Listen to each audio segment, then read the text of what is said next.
And for those guys to not experience the tournament, Ryan not experiencing the tournament, that shared bond that we have is, look, we're on this quest to get into that tournament this coming year. I like that about our group, and I think in some ways Ryan leads the charge to say, no, we're going to get into the NCAA tournament. I'm going to experience that. We're going to try to stay in it. This is the Sean Miller Podcast, presented by Deer Park Roofing. Now, here's your hosts, Paul Fritchner and Adam Baum, with the head coach of the Xavier Musketeers, Sean Miller.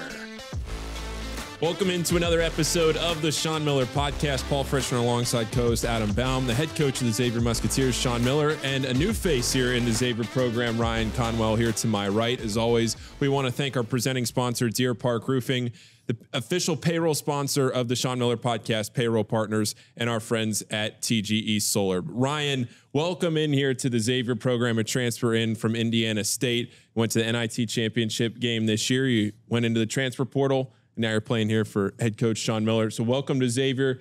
Been here now for a little bit. You get in here for workouts this week and playing in the Cintas Center and everything else over the last few days. So what's the first impressions been like of you here for the program? Well, first, I'm just very thankful just to even be here, just to even have the opportunity just to play at Xavier. It's just been a great experience these past couple of weeks, just being able to work out, just hang out with the guys, just, build that chemistry and that bond, and then, also learn a little bit about, our offense, defense, different concepts and stuff. And, I just love basketball, so, I'm just enjoying just getting better, so. To bring in a player like that, of this caliber, in the transfer portal, and we heard you talk about Ryan in the show where we were kind of going through all of the transfers, but his shooting ability to make over 100 threes in a season. You talk about what Quincy Oliveri did for Xavier this year. That's what Ryan did for Indiana State. Yeah. To bring that caliber of player in, it's a program changer. Yeah, we're obviously thrilled to have Ryan, and not just because of who he is on the basketball court. I think that his statistics and everything that we can talk about there, they really speak for themselves. But, as you guys get to know him more, he's above and beyond a very good basketball player. He's a great kid. He's a teammate that a lot of people love to have in their locker room, and he's a fun guy to coach, And I think everybody from our fans to his teammates to our coaching staff, all of us are super excited to coach him, and it's already been a lot of fun, even though we've been together a very brief time. And Paul, I would just start with Ryan because, when him and I came together and we really started to recruit him this spring, I was a big fan of Indiana State. The season they had, the team they had, Coach Schertz is an excellent coach. And when you win 30 games in a college basketball season, you had an extraordinary team. It's one of the hardest marks to hit. And even some teams who go on to win a national championship or play deep into the NCAA tournament, when you look at their overall record, they don't get to that 30-win mark. And I think for him to be on that team that won 30 games, I would just open it up for him to just share, what is it that made that team so special when he thinks back to a year ago. It's like, how do you go from where you guys would have been last summer to 30 games? And most importantly, Ryan, I think, what did you learn? What do you feel like now that you take with you and bring it to us that maybe last summer you didn't know as well? Yeah, first I would say just having that bond with, your teammates and the coaching staff. Like, I felt like the whole team, from the managers all the way to the head coach, we was all like a family. Like, we all could come to one another, talk to anything about one another, hang out with one another. Like, it was never like anyone just left behind. And I feel like, that translates on the court. Like, always, it's not always going to go your way every game. But, when y'all have that bond and y'all close, you're able to pick one another up throughout the games and throughout the ups and downs of the season just to, keep each other going. And I feel like we just enjoy one another's success as well. We all had, our individual successes, but we were all just, selfless and just wanted to see each other win just as much as we wanted to see ourselves win. So I feel like that was the biggest thing with our team. And I think I just learned to cherish the moments. It just went so fast. And like I'm here now and I'm looking back on it, and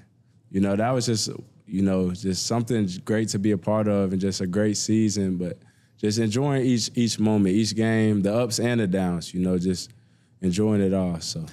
The bond that you and I share, too, as we're together for the first time, coach player, is, we're coming off of a season in which we weren't a part of the NCAA tournament. And we've talked about this. At one point, this program, we went to 17 of 20 NCAA tournaments. 2 years ago, we would have been in the Sweet 16 playing Texas with an opportunity to go to the regional final, and we were a 3 seed. And then, you think about yourself, and you guys, you think about what he just went through to win 30 games, to probably be the most disappointed group of people on Selection Sunday, other than maybe Seton Hall. Yeah. Indiana State's sitting there saying, man, what else could we have done? And for those guys to not experience the tournament, Ryan not experiencing the tournament, that shared bond that we have is, look, we're on this quest to get into that tournament this coming year. And we actually have a group of guys, and I would say Dante Maddox is similar as well, in that the last couple of years at Toledo in the Mack conference, which you guys know is a terrific league, they were the regular season champion. At one point this past year, they won, I believe, 17 games in a row. So similar to Ryan, they had this great season, but yet they weren't able to cherish being in March Madness and being in the NCAA tournament. So I like that about our group, and I think in some ways Ryan leads the charge to say, no, we're going to get into the NCAA tournament. I'm going to experience that. We're going to try to stay in it. So that's one of the healthy characteristics that I think our new group has, and we can go through it. It's Lassina Traore. He did experience, and he came out of nowhere. As a matter of fact, Lassina playing in the NCAA tournament probably eliminated Ryan, if you think about it, right? Yeah. So anyway, as we go to it, we're far from that, but everybody thinks about the goals and the dreams, even as far back as right now, which is June.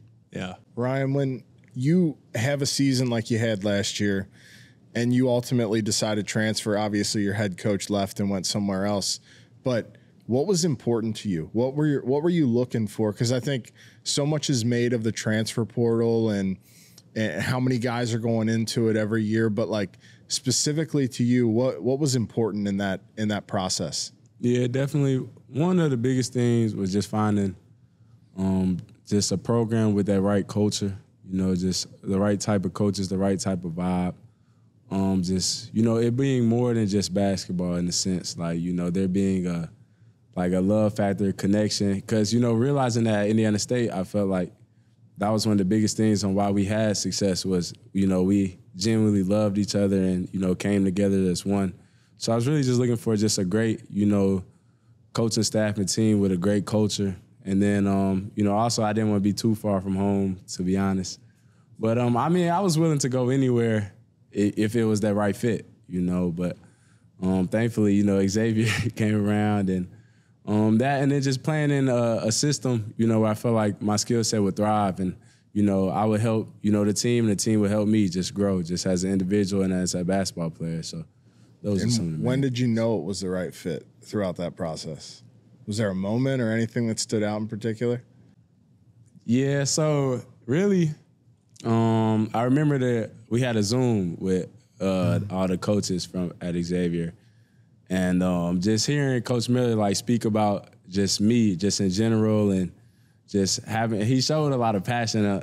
You could tell he actually watched, my games and how I played and what things I like to do, what things, I need to work on, things like that. And then he asked me a question about being an underdog and stuff like that. And, that's really big to me because I felt like, I've been underrated my whole life, really, just overlooked from being young to in high school to even now. I feel like people still just overlook me. And, Coach, he asked me about that, and I felt like, not too many coaches are going to ask me about that. So that was one of the biggest things. And then just coming here on the visit, they just really checked all the boxes. So, yeah. Playing with the chip on your shoulder, I think is what he's talking about. Mm-hmm. In that Xavier has been a place that brings out the best in guys that, in fact, are an underdog in their own right, like where they were rated in high school. What's the reason that this one school didn't recruit them and they recruited somebody else. Yet they're fueled by that in a really positive way. Guys like David West, he wore that badge all the way through his NBA championship with the Golden State Warriors. Like, it's who he is. That fueled him, and that's a big part of why he was such a great player here. You know, Trayvon Blewett, who's from Indianapolis, like, Trayvon wasn't nationally as well thought of as, quite frankly, probably that he had earned. Right. He's a little bit under the radar, and he wore that. From what I understand, I didn't coach Trayvon, but unfortunately played against him a couple times in the tournament. But the guys that are here, they talk about that. You know, he was just wired differently. Tu Holloway, Romain Sato, and I'm telling you that Ryan is similar to that in that where he came from as a 10th grader in Indianapolis and the track that he's on, the path that he's followed. And I love that about him because that to me is a characteristic we look for in a player. And it's just like Xavier's a place that really fits that and can bring that out. And I have no doubt that he's going to go on and have a fantastic career here and beyond. I mean, when you think about, like you said, the Xavier program, it feels like over the years, that chip on your shoulder is being the underdog, and it's one player, but it's also the program as a whole that trying to accomplish so many things is, kind of fighting from there and scrapping and accomplishing it. So a recruiting story on Ryan, I think he knows this. We were allowed to drive and pick him up in Indianapolis and drive him back. And, sometimes as the coach, head coach, do I participate in that? Do I go there? And 100%, I wanted to be there from start to finish. So we drove from here to Cincinnati and picked him up. So on that day, what I did is, I'm sorry, we drove from Cincinnati to Indianapolis, but we went and watched the Indiana Pacers play, and they broke a record at that game. I think they scored the most points in franchise history in a half, 87 at the half. And I think they ended up scoring maybe, 140 or 150. It was one of their final regular season games. Might have actually been their final regular season game. We left that, and then we went and picked him up and drove him from Indianapolis here for his visit. And like looking back on it, it's one of the best days I've had in a long, long time. But yeah, so we had a long car ride to really, I think, start establishing, number one, that he was going to be really important to us. Did you feel like that prioritizing going out there, making that trip, you felt like just that extra step? Yeah, definitely.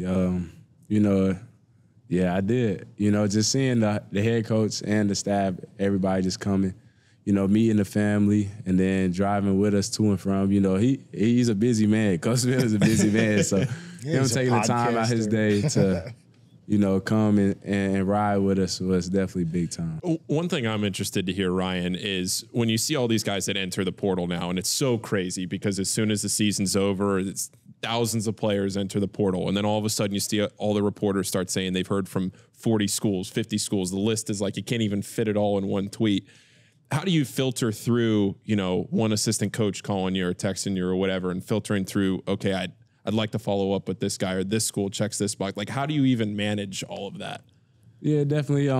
It definitely can be, hard and stressful, but I feel like one of the biggest things for me is just having that circle, that small circle with the right people, just, telling you the right things. And that's just my family, my mom, my dad, my brother. Like, we keep it real tight, and, and then like going into it knowing what you're looking for. Like, every school is going to tell you what you want to hear, but you got to be able to, like, see through all of that and kind of figure out, what exactly you're looking for and how you can fit in with that school and how they can also help benefit you. So I feel like, it's a lot, but just having the right people around you and, just taking it day by day and, trusting in God's plan, I think, it'll all work out. So what did your brother think of you picking Xavier?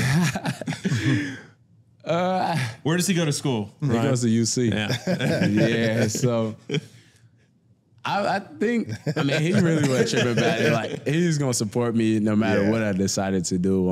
I think me and him both like it more because we were right next to each other, to be honest. So I think it all worked out. He'll be able to be at all the games. So, what colors do you think he's gonna wear on December 14th? He gonna wear our colors. There it is. he gonna wear our colors for sure. Blood is thicker than that decision, right? That's sure. right. Yeah, for sure.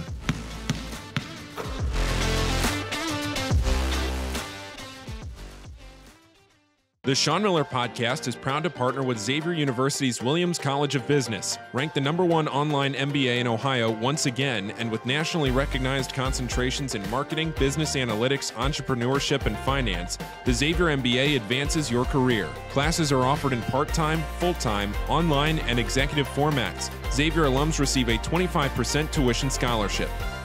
Join Greater Cincinnati's largest MBA alumni network. Find out more at xavier.edu/MBA.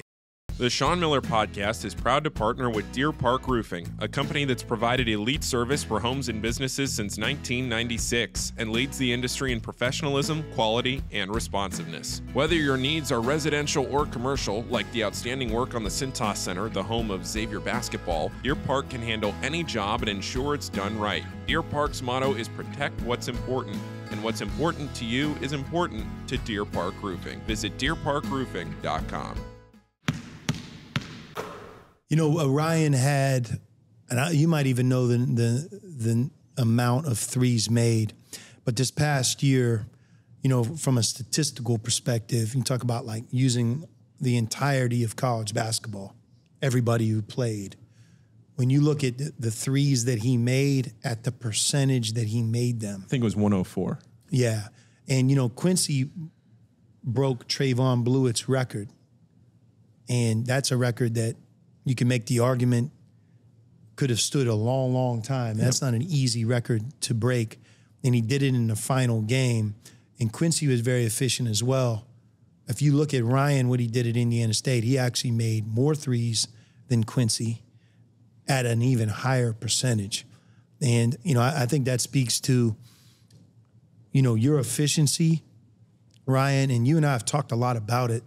I think it's a combination of a lot. Your mindset, your skill level, the offense that you played in, and it was just wired to be efficient. But when you now see the modern game and you picture how to play that game, share with everybody, because you've shared this really well with me from a player's perspective of like what shot selection means. And when people talk about playing the modern style of basketball, like I believe like you're wired, you play that already. What does that mean to you?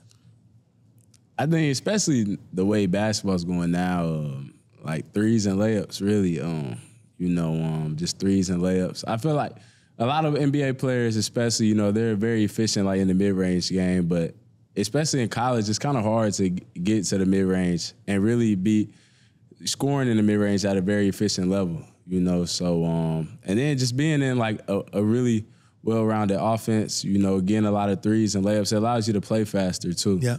So, and I love shooting threes and I love getting layups. So, I mean, I don't have any problem with it. So, yeah. Yeah. And that's something we've talked a lot about. That's something we're working hard with right now with our team here, just in the summer workouts of just almost like a shot spectrum. Yeah. What's the shot we want and why?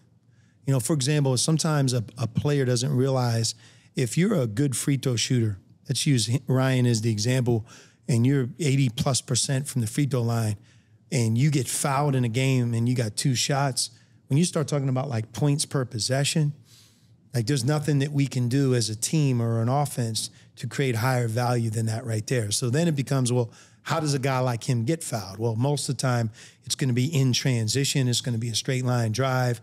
You know, it's going to be like the ball moves and creates energy and puts him in a really good position to go at that defender, and then he gets fouled, and he gets fouled, good things happen. You know, he talked about layups. We're not talking about the wide open layups. You know, we're talking about like paint shots where he creates the advantage and, you know, you're able to go up over a smaller player, potentially get fouled and score. Why is that such a great shot? Because if you look at his field goal percentage in that area on the court, it's incredible. And if he makes it, it counts for 2. The third one becomes a good 3-point shot, right? And what's good for Ryan could maybe not be as good for somebody else, but off the dribble 3, a wide open 3, a transition 3, being able to get a clean look from 3. I mean, because you make it, it's 3 points in a possession, and he's shooting over 40%. There's really nothing that we can generate that would be better for our team. So when you start to think about it in those terms, good free throw shooters and good players getting fouled, being able to get to the paint in a good way and take a good one, and then being able to create wide open threes for a really good three-point shooter. Again, when I watched him play last year, he talked about it, man, I was mesmerized by the shots that his team got, but in particular, how he took advantage of that system and being able to incorporate even more of that into what we do. And he said the word, when the game gets fast and there's pace, there's so many great things that happen with what I just talked about, you know, because the other team and the coach, there is no scouting. You can't get it set. So I think being able to play at that fast speed and use those advantages, that's something that I think you guys are going to love watching him do for us. Run to score. Sure. We talked about it today. Run the score. You're going to hear that a few times throughout the year this year. Sounds good. Play with pace. I mean, that's just to hear him volunteer that to you. Cause I mean, trust me, we know, we hear it enough that the pace, but to hear that be volunteered, that's what I want to do. I mean, that's the type of player, that's the type of mindset you want to recruit. And look, Ryan can speak to this, but he didn't just pick a school for just because it's close to home, or, you know, I like Cincinnati and my brother lives there. You know, he really dialed into like, look, I'm coming from a style that really worked for me. I have to get that right at my next place. And, you know, we're grateful that he believed in us, and we're going to work hard to bring that to life. But I have no doubt, like, his game and how it's going to translate into the Big East Conference and with his teammates is going to be a lot of fun to watch. Ryan, I want to give you a chance here real quick to talk about your season last year with Indiana State, because you guys had so much national attention. Obviously, Robbie got a ton of attention too, but for everything that you guys did and so much success last year, I know it was disappointing to be left out of the NCAA tournament, but then you make that run in the NIT and you're still getting all that attention. So what was it like for you to kind of experience all that together? Yeah, at first it was heartbreaking just not making the tournament. I remember that first practice after that selection Sunday. It was the worst. Yeah, it's very just quiet and it was bad vibes. But we all figured, you know, at the end of the day, we still have an opportunity to play with one another. And, you know, we were just very grateful and thankful for that. And I enjoyed the NIT, especially because we got to host.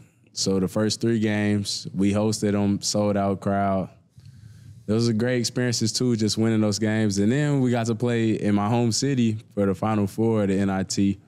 So that was just another great experience. And, you know, although we came up short, you know, I was just thankful just to continue to play with them and, you know, being able to just experience that. So to play there in front of all those Indiana State fans, I mean, that had to be pretty special. It looked incredible on TV. Yeah, it was definitely a home game every game. It was definitely a home game. And then it just being in Indianapolis, I had a lot of family and friends there. So, and I've never played at Hinkle before, even though being from Indianapolis, I never played there. So being able to play there too was just a great feeling. Well, I can tell you this: it's going to be a very different experience. It won't be a home game. I'll tell you that.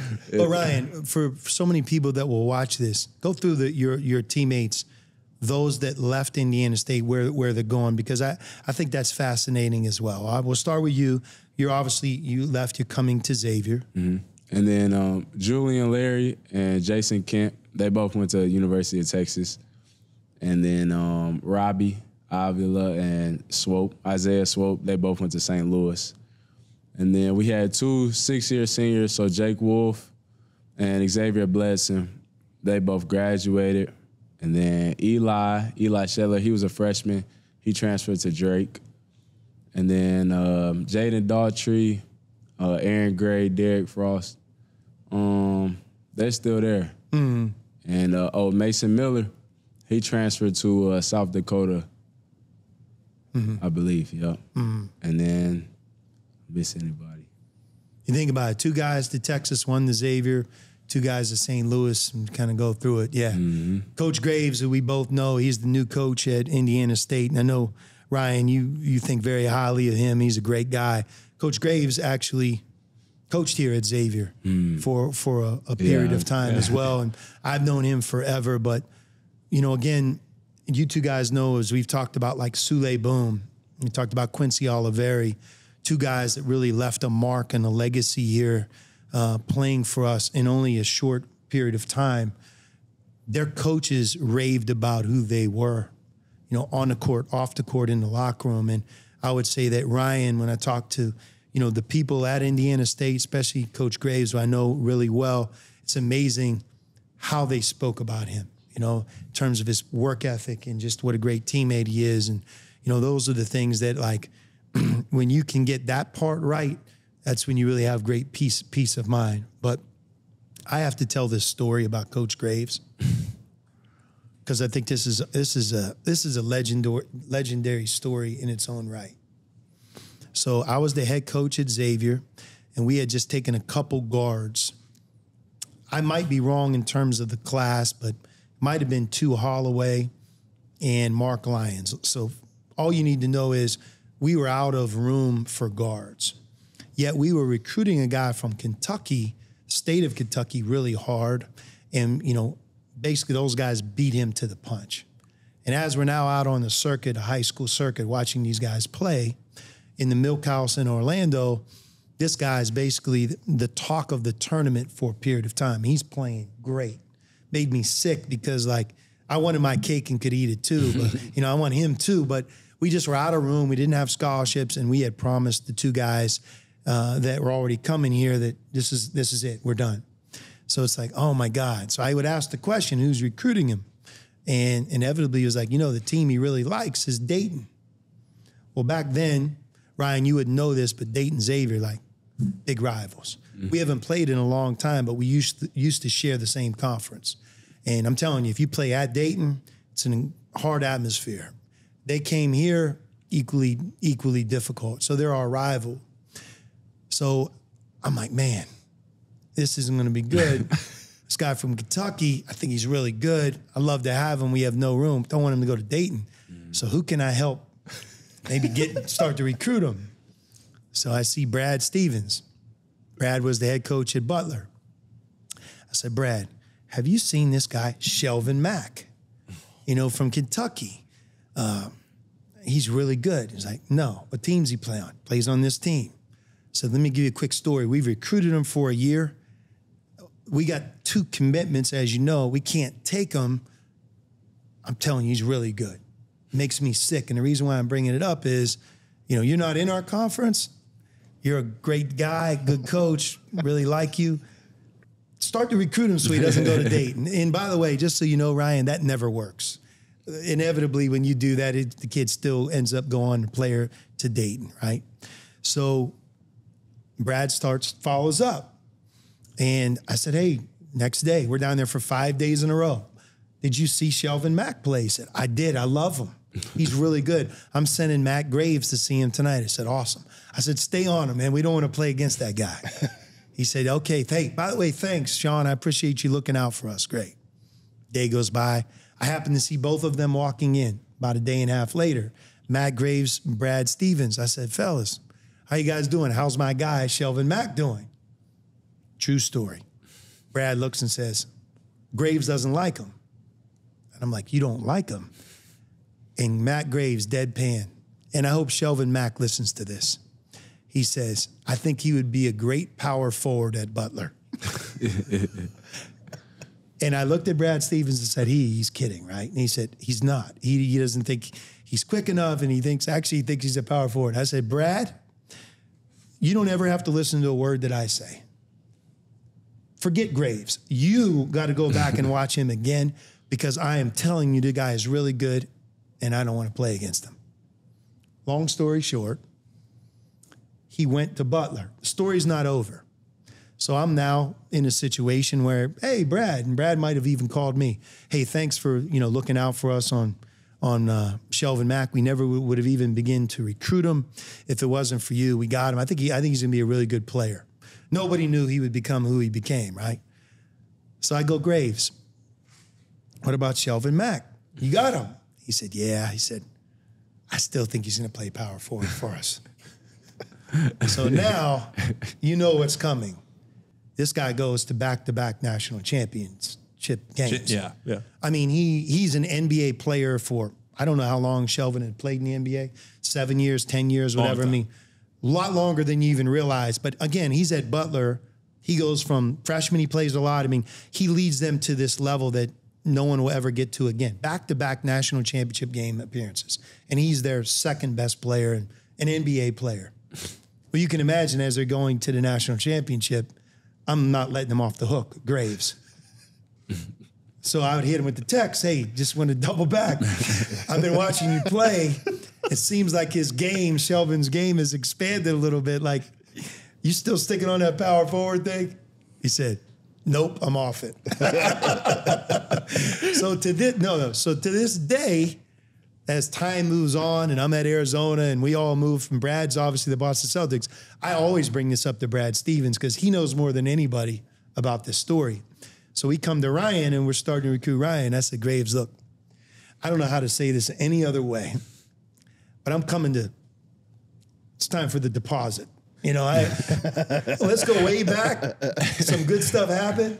I mean, any push, if you could push him an inch, man, I would really appreciate it. But at least you need to say some kind words about Sean Miller and Xavier because, come on, let's go back to the Shelvin. Matt goes, no. He goes, I understand. He goes, but Sean, I love Xavier and Ryan's a great kid, whatever. But that happened. That's a fact. There's no denying it. Matt Graves and Brad Stevens, they would both put that check in the box. I don't know if Shelvin Mack understands that, but hopefully he'll listen to this podcast and respond. He does now. Yeah.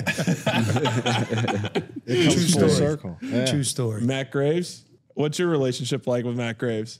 I love Coach Graves. Him and that Mountain Dew. Yeah, he does. Yeah, that's all he drinks. All day, right? Yeah, he's a great coach, though. At least he used to just stand on the sideline, cross arms, real laid back. Calm guy, knows the game, though, really well. I think he'll do well at Indiana State. Obviously, he's going to take him some time to get both feet on the ground based on what we talked about. You lose that many terrific players, you just can't repeat like that, so. Do you ever talk to Shelvin? I don't know. I have seen Shelvin over the years because the second part of that is, Coach, you didn't recruit me. Oh, yeah. So, there's a little bit of that. But, look, he picked the right school. Everything worked out well for him. Yeah. But I've never had a chance to tell him that story. And a lot of times that seems to work itself out. So maybe now's the time. He'll listen to this. Yeah. It's great. I am curious. You arrive at this new place, Ryan, and new coaches, new teammates. What's the process like for building that family that you talked about, that setting that's important to you that you think equates to success? How do you go about that? Yeah, well, I think one of the biggest things is kind of getting out your comfort zone in a sense. I'm not the most extroverted person, and everybody, we got a lot of new guys, so coming into a new environment, everybody's kind of like, I don't know, on their toes. But I think, just being open to everyone, just learning, how one another plays, what they like to do on and off the floor, things like that, and just, being there for one another. I feel like the biggest thing is like in the workouts, like being able to talk to one another, hype one another up. I think that builds, chemistry quickly. And then, doing little things like we just went to the movies a couple of days ago as a whole team, just little things like that, just bonding, hanging out with one another, I feel like that helps build the chemistry. What'd you see? Bad Boys. The new Bad Boys, yeah. It was good. Yeah.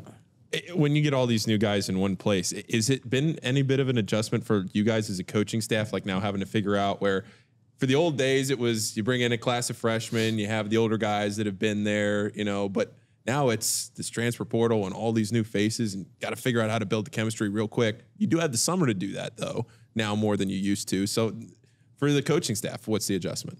There's an adjustment, but Ryan hit on it. And look, like anything, it takes time, right? Yeah. We're not going to be able to snap our fingers and wave the magic wand in 5 days. Everybody's here and they know each other. They love each other and they're in this together. You earn each other's trust. I will say Ryan hit on something. Even going as far back as when I played, there's no better way of getting the respect of a teammate, getting to know them better than just being in the gym together, playing, competing. You could be playing a 2-on-2 game. At the end of the 2-on-2 game, if it was a real game and you really tried to win or lose, you actually know each other in a much better way than you would have if you didn't even walk out on the court in the first place. So taking advantage of that and then us really trying to build. We've done some things that you do in elementary school, like, hey, introduce yourself. You know, I'm Sean Miller. This is where I'm born. This is a little bit more about my family. Tell us one thing you don't know about you, and letting each guy go through that. I think it's going to take time. We recognize that, but my point would be in 8 weeks, 9 weeks, when we're all done and we go home for the summer for that last break, someone like Ryan, if we had this podcast then, what I hope he would say is, well, I really know Xavier. I know my teammates. Coach, I know you a lot better than I did when we first started out. And then that's the journey we're on. But recognizing that has to happen, I think that's really important.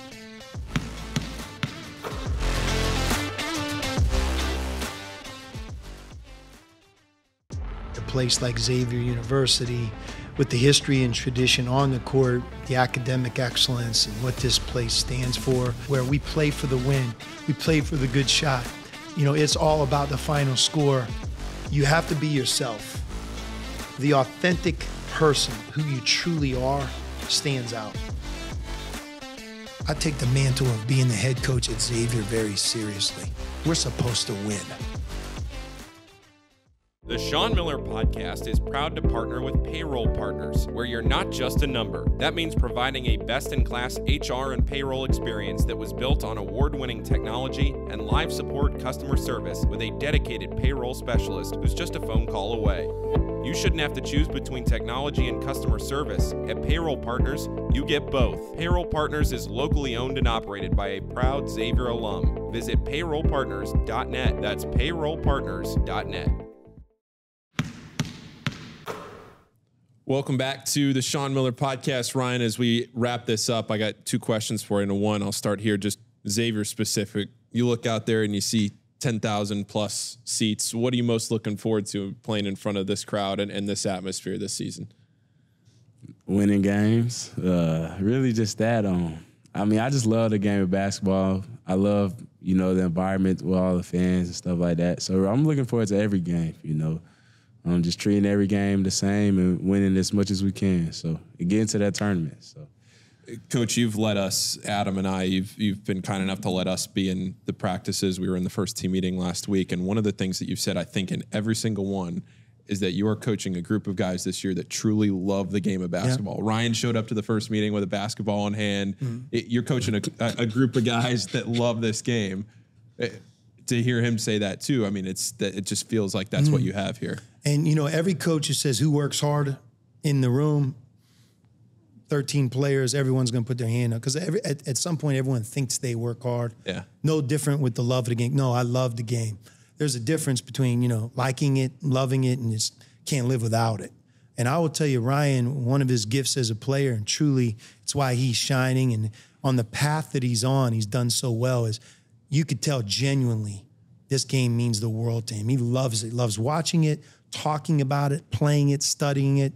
In the gym, it's not something that's a burden for him. He just enjoys being in the gym. And, Ryan, I think you feel this way. You have some other teammates that I also believe share that as well. And that's something you can see and pick up on. And it's exciting because in my experience, when you have a group of people, in particular a single player that loves it, it's so much easier to make them better. It's so much easier to watch them improve because they have the number one thing that I think everyone needs, and that is you have to have a passion to want to be good. And clearly this guy right here has it, and we're thrilled to have him. All right, last question. What do you know about the Big East, and what are you most looking forward to in playing in this conference? Yeah, I don't really know too much about the Big East, but, I'm sure I'm going to find out here soon. But just really playing in the hostile environments against the opponents, just playing against every team in the Big East. I've been watching the Big East since I was little on TV, and having the opportunity to play, in the Big East now is, nothing short of a blessing. So really just playing, all the games. And we talked about this in recruiting too, playing in Madison Square Garden in the Big East tournament, just being in the Garden and actually in there and having the chance to just be in it, not for one night, but multiple nights and stay there. It's an incredible, unless you've done it, Ryan, you can't really explain it to other people, the feeling you have of being involved in the Big East tournament in New York City, in the Garden, and you'll love it. Ryan, I'll tell you something about the Big East real quick. You're going to meet this guy He's kind of a broadcaster for the Big East. He's actually been on the podcast before. His name's John Fanta, okay? And in the preseason, he's going to come to Cincinnati. He's going to challenge you to a game of horse, and they're going to film it. And you're going to win. But it's hilarious because John can't make a reverse layup. So when he comes here, I want you to open that competition up with a very simple, basic reverse layup and watch him miss it. And you'll get off to a good start. I got you. That'll be the first shot.